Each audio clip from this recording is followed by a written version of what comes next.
دیکھیے ایک شرک کو اس کو کہتے ہیں، شرک کو کس کو کہتے ہیں؟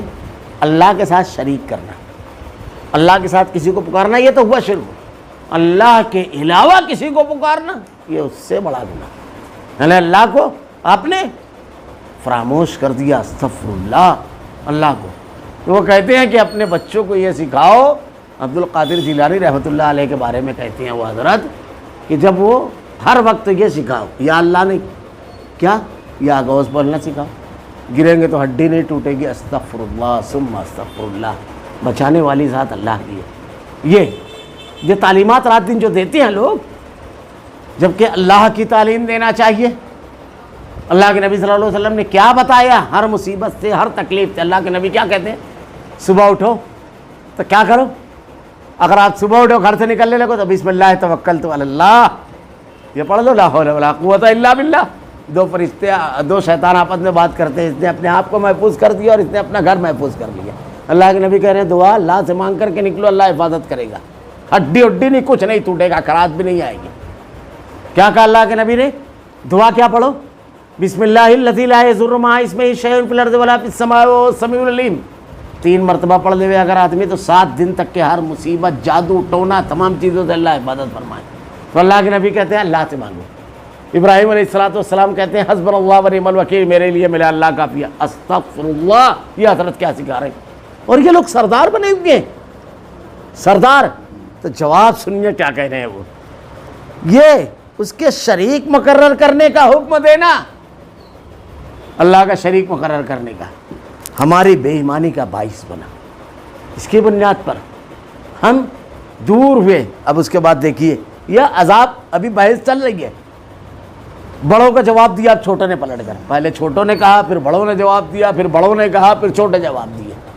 اب یہ سوال ہے جواب کے بعد اللہ تعالیٰ، اور عذاب کو دیکھتے ہی سب کے دل پشیمان ہو رہے ہوں گے۔ اب عذاب دیکھیں گے تو دل میں شرمندہ ہوں گے کہ سوال و جواب تو کر رہے ہیں لیکن انجام میں کوئی فرق نہیں ہونے والا ہے، جو کردار ہے ہمارا انجام کا کوئی فرق نہیں، شرمندگی رہے گی، یہاں کریں گے نا، لیکن اللہ کے سامنے کیا جواب دیں گے کھڑے ہو کر؟ جب اللہ پوچھے گا تم نے میری آیتوں کو نہیں مانا، سیدھا سیدھا سوال ہوگا۔ اسی لیے اللہ نے اتنے پیارے انداز میں سمجھایا ہے کہ ام حسبتم ان تدخلوا الجنہ ولما یاتکم مثل الذین خلوا تلک امۃ قد خلت لہا ما کسبت ولکم ما کسبتم ولا تسألون عما کانوا یعملون۔ وہ گروہ اللہ کی جناب میں پہنچ گئے، ان کے بارے میں تم سے پوچھا نہیں جائے گا۔ بڑی وضاحت سے بیان فرمایا کہ کسی سے دوسرے کے بارے میں نہیں پوچھا جائے گا، ولا تزر وازرۃ وزر اخری، کوئی کسی کا بوجھ اٹھانے والا نہیں ہے۔ ہم سے قبر میں ہمارے عمل کے بارے میں سوال ہوگا، دوسروں کے نہیں۔ حتیٰ کہ ایک آدمی سے اس کے بیٹے کے بارے میں نہیں پوچھا جائے گا اگر وہ گناہ کرتا ہے، باپ اور بھائی کے بارے میں نہیں، تو نے جو کیا ہے وہ پوچھا جائے گا۔ تو آدمی کا جب یہ خیال ہے کہ مجھ سے میرے بارے میں صرف سوال ہوگا، تو دوسروں کے عقیدے اور دوسروں کے عمل اور دوسروں کی باتیں کے مطابق کیوں زندگی گزار رہا ہے بے وقوف آدمی؟ کیوں یہ حماقت اور یہ غلطی کر رہا ہے؟ تو ایک دم سمجھنے کی سامنے کی چیز ہے کہ مجھ کو اکیلا جواب جب دینا ہے تو اللہ کی بات مجھ کو ماننا ہے، ختم بات۔ اب دیکھیے آگے، یہ پشمان تو ہوں گے، کافروں کی گردنوں میں ہم توق ڈال دیں گے، انہیں صرف ان کے کیے کرائے کے اعمال کا بدلہ دیا جائے۔ اب دیکھیے کیا ہو رہا ہے کہ اللہ تعالیٰ ان کا انجام بیان کر رہا ہے، کیا ہوگا؟ اللہ تعالیٰ ان کے گردنوں میں توق ڈالے گا، کن کے؟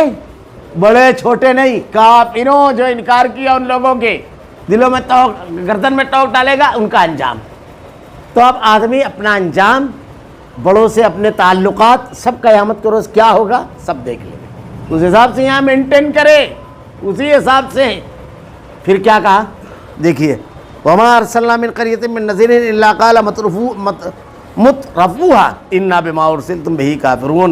ہم نے جس بستی میں بھی جو بھی آگاہ کرنے والا بھیجا، وہاں کے خوشحال لوگوں نے یہی کہا، جس چیز کے ساتھ تم بیچے گئے ہو ہم اس کے ساتھ کفر کرتے ہیں۔ کون؟ بڑے لوگ۔ تو بڑوں کے پیچھے نہیں لگنے کا، اللہ کے پیغام کے پیچھے لگنے کا۔ بڑے لوگ تاریخ کے ہر دور میں مخالف رہے ہیں حق کے، یہ اللہ تعالیٰ مسلسل تاریخ بیان کر رہا ہے۔ اب اس کے آگے دیکھیے وہ کیا بولتے تھے؟ وقالوا نحن اکثر اموالا و اولادا وما نحن بمعذبین۔ آدمی کو شیطان کیسے کیسے گمراہ کرتا ہے، آدمی کا دماغ کیسے کیسے خراب ہوتا ہے۔ یہاں پر کچھ چیزیں اللہ نے بیان کی۔ کیا؟ پہلی چیز کہا ہم مال اور اولاد میں بہت بڑے ہیں، یہ نہیں ہو سکتا کہ ہم کو عذاب کیے جائیں۔ دیکھیے کیا ہوتا ہے ہمارے سماج اور معاشرے میں، ایک آدمی کو خوب عزت بھی رہتی ہے، مال بھی ہے، اولاد ایک دم فرما بردار رہتی ہے، ایک دم جتھا رہتا ہے، تو وہ کہتا ہے یہ جن کو کوئی عزت نہیں ہے سماج میں، کھانے کمانے کے ماندے ہیں، دو لوگ ان کے حمایتی نہیں ہیں، یہ چلے آئے کھڑے ہو گئے۔ اگر ہمارا معاملہ ایسا ہوتا کہ اللہ ہم سے ناراض ہوتا تو یہ سب چیزیں ہمارے پاس رہتی کیا؟ ان کو ملتی نا، یہ اللہ کے ماننے والے بہت فرما بردار ہیں۔ تو کھناس دماغ میں آتا ہے۔ ٹوٹے پھوٹے کمزور لوگوں کے سلسلے میں یہ بات مضبوط لوگ کرتے ہیں۔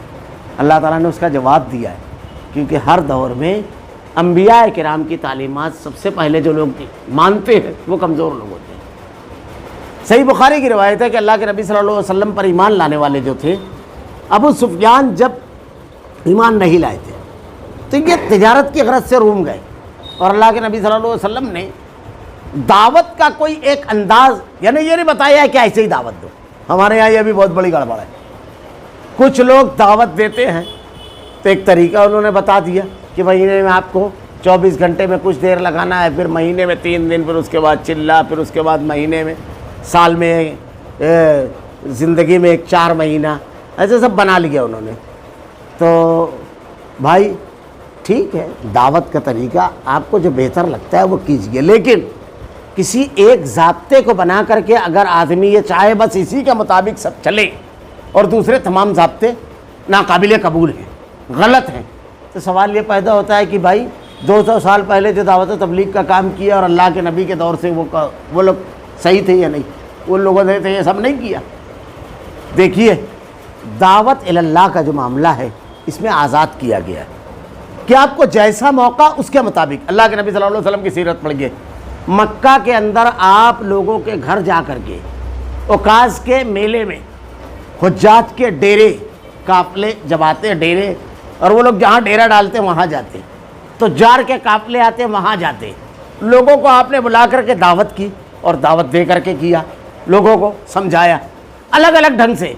دار ارقم میں بیٹھ کر آپ لوگوں کو تعلیم و تعلم دیتے، صحابہ لوگوں کو سمجھا بجھا کر آپ کے پاس لاتے، جیسا موقع ویسی دعوت۔ مدینہ جب آپ پہنچے تو الگ الگ قبیلوں میں آپ نے وفود بھیجے، حضرت معاذ ابن جبل کو یمن بھیجا، الگ الگ قبیلوں میں لوگوں کو بھیجا، صحابہ کرام کو ان کو جا کر کے دین کی دعوت دے ہوئے، وہ آپ نے مختلف صحابہ کرام کو مختلف الگ الگ مقام پر بھیجا۔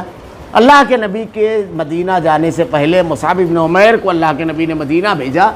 اتنے کامیاب داعی تھے یہ، ان کو مقری بھی کہا جاتا ہے، اور اللہ کے نبی صلی اللہ علیہ وسلم سے ان کی شکل کافی مشابہ تھی۔ ایک دن میں عصر کی نماز سے مغرب کے درمیان 2 قبیلے آپ کے اوپر ایمان لائے۔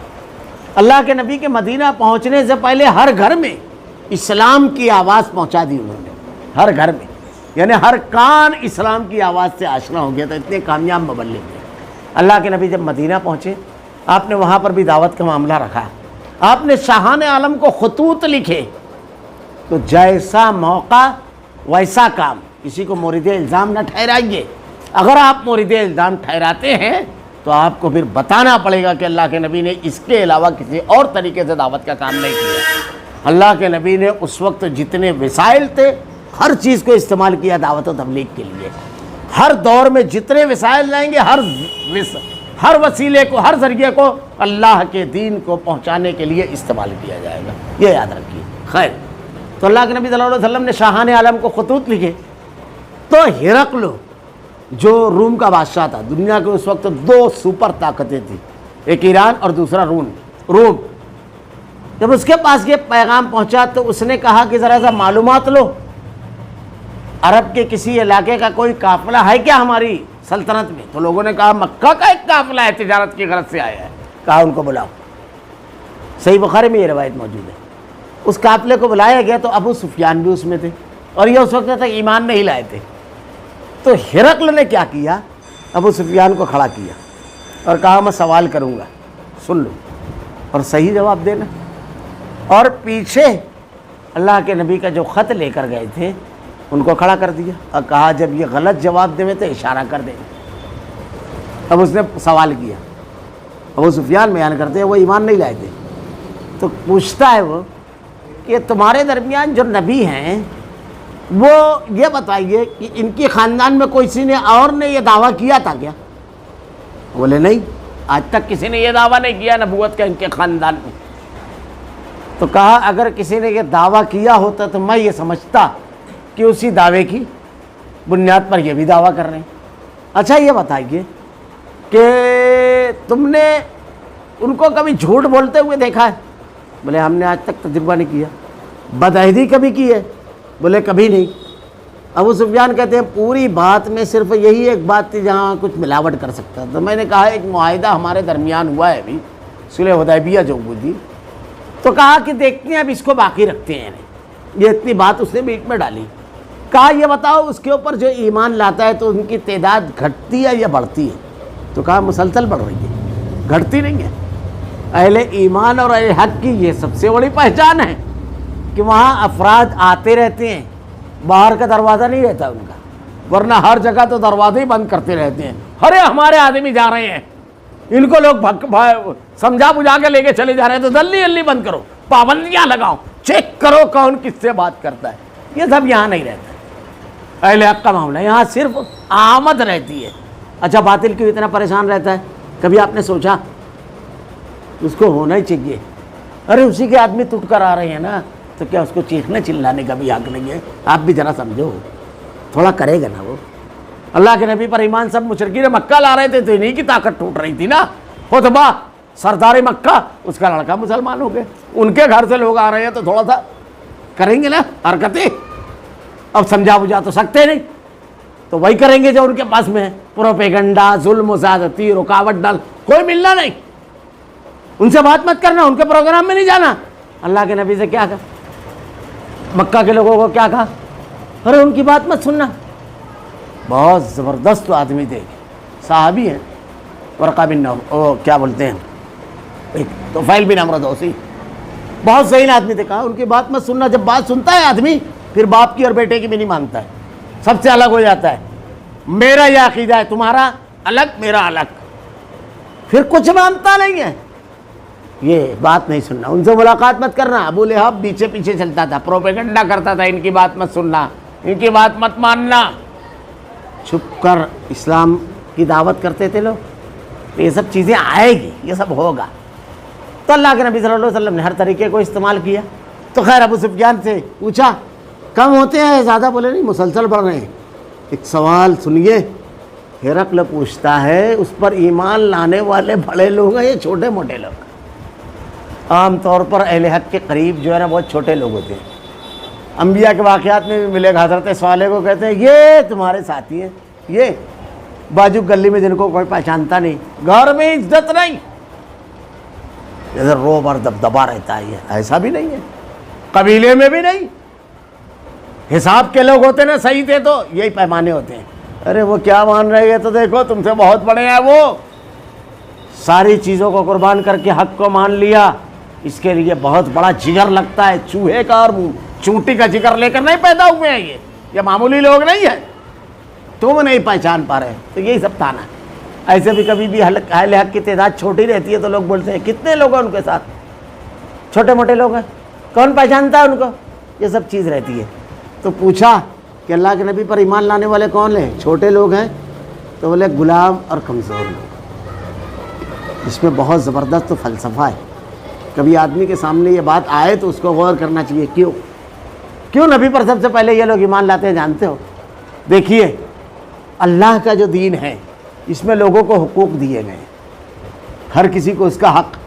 باپ کو کیسا حق دیا گیا کہ اللہ کے نبی سے ایک صحابی نے آ کر کے پوچھا میرے باپ کے بارے میں میں کیا کروں؟ کہا جنت کے دروازوں میں سے ایک دروازہ ہے، چاہے تو اس کو توڑ دے ضائع کر، چاہے اس کی حفاظت کر۔ اللہ کے نبی سے ایک صحابی نے آ کے پوچھا میں کتنا میرے مال میں اختیار رکھتے ہیں میرے باپ؟ کہا تو خود تیرے باپ کا ہے۔ ماں کے بارے میں پوچھا، کہا پہلے تیری ماں، پھر تیری ماں، پھر تیری ماں۔ ایک صحابی بولے اللہ کے رسول میں جہاد کر کے اللہ کے راستے میں شہید ہو کر جنت چاہتا ہوں تاکہ اللہ خوش ہو کر مجھے جنت عطا کرے۔ کہا تو جنت چاہتا ہے؟ کہا ہاں۔ کہا تیرے والدین زندہ ہے؟ کہا ہاں. کہا جا ان کی خدمت کر، اللہ تجھ کو جنت دے گا. یہ والدین کا. بیوی کا حق کیا ہے؟ اللہ کے نبی نے کہا تم میں سب سے بہترین جو ہے وہ اپنے گھر والوں کے لیے بہترین ہے. اولاد کا حق کیا ہے؟ ان کے ساتھ انصاف کرنا، ان کی صحیح تربیت کرنا. پڑوسی کا حق، اس کو تکلیف مت دینا. غلام کا حق، اللہ کے نبی نے کہا جو تم کھاتے ہو اس کو کھلاؤ، جو تم پہنتے ہو اس کو پہناؤ. حاکم کا حق، اس کی اطاعت اور فرمانبرداری کیا جائے. غریب کا حق، اس کو زکوٰۃ اور صدقات دیے جائے. تاجر گاہک کا حق، اس کے ساتھ بے ایمانی نہ کی جائے. دوست کا حق، اس کو صحیح مشورہ دیا جائے، اس کو دھوکہ نہ دیا جائے.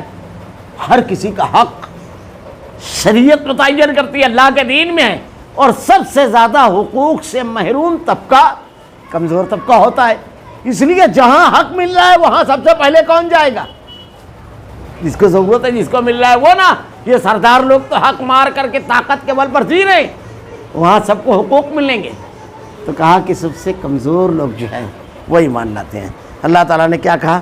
یہ دیکھیے کیا کہا کہ خوشحال لوگوں نے یہی کہا جس چیز کے تم بھیجے گئے ہو ہم اس کے ساتھ کفر کرنے والے. کیوں؟ کہا مال اور اولاد میں بڑے ہیں، یہ نہیں ہو سکتا کہ ہم کو عذاب ہو. ارے اہل ایمان تو مال اور اولاد میں کم رہتے ہیں. الٹا بول رہے ہو تم، قرآن بول رہا ہے یہ.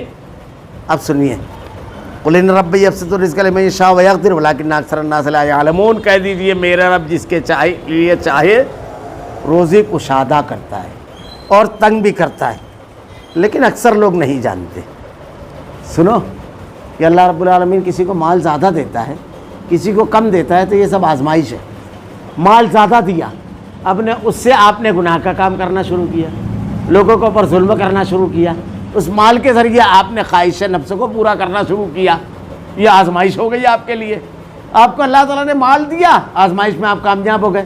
اس کو نیک راستے میں خرچ کرنا شروع کیے، لوگوں کو حقوق ادا کرنا شروع کر دیا. کسی کے آنسو پوچھ لیا آپ نے، اس کے چہرے پر مسکان بکھیر دی. کسی غریب کی غربت اور ضرورت کو پورا کر دیا. آپ آزمائش میں کامیاب ہو گئے. تو اللہ دے رہا ہے تو صرف دینا نہیں.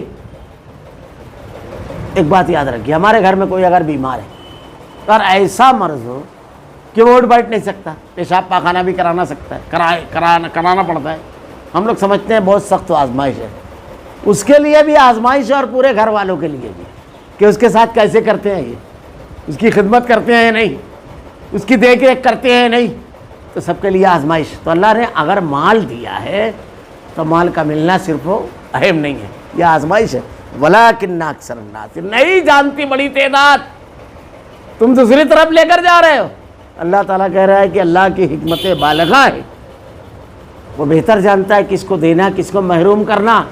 کسی کو محروم کر کے عطا کرتا ہے، وہ صبر کا جذبہ، خودداری، حق قبول کرنے کا جذبات.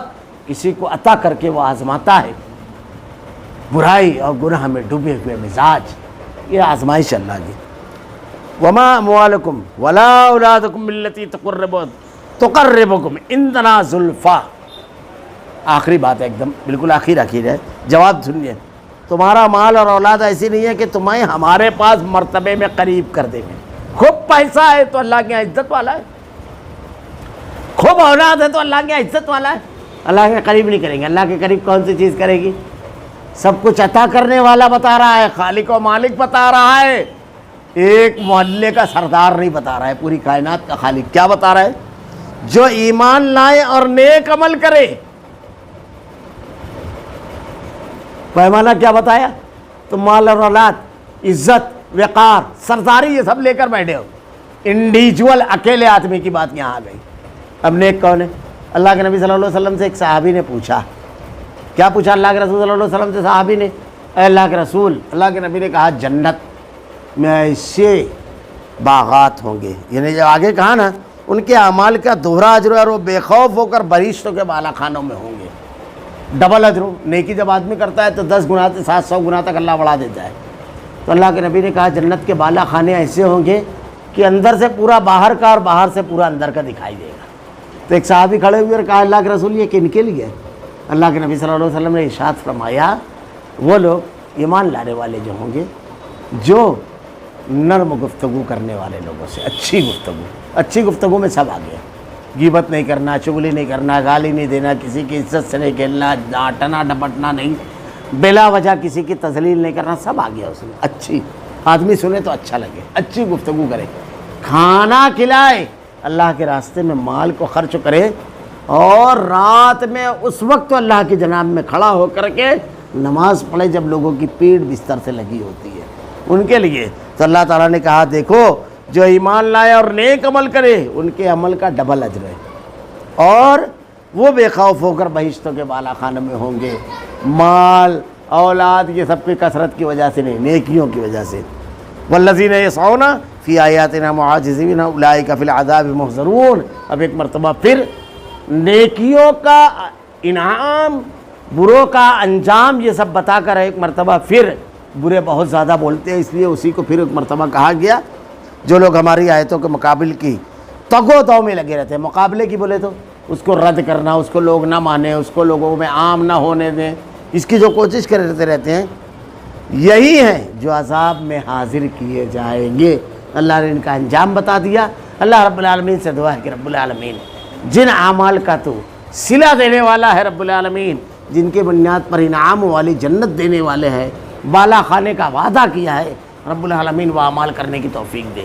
اللہ تیری نازل کردہ ہدایت کو تمام شخصیات، تمام کے تمام بڑوں کی بڑائی کے سامنے قربان کرنے والا بنا رب العالمین۔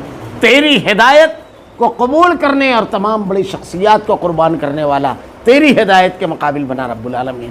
الہ العالمین کبھی ایسا نہ ہو کہ تیری بات ہمارے سامنے پیش کی جائے، ہم اور اس کے ماننے میں، سب و طاعت میں ذرا سا بھی دل میں جھجک کو رب العالمین ماننے والا ذہن و دماغ دے، عمل کرنے والا مزاج دے رب العالمین۔ الہ العالمین ہمارا خاتمہ ایمان پر فرما۔ ربنا لا تزغ قلوبنا بعد إذ هديتنا وهب لنا من لدنك رحمة إنك أنت الوهاب۔ سبحانك اللهم وبحمدك أشهد أن لا إله إلا أنت أستغفرك وأتوب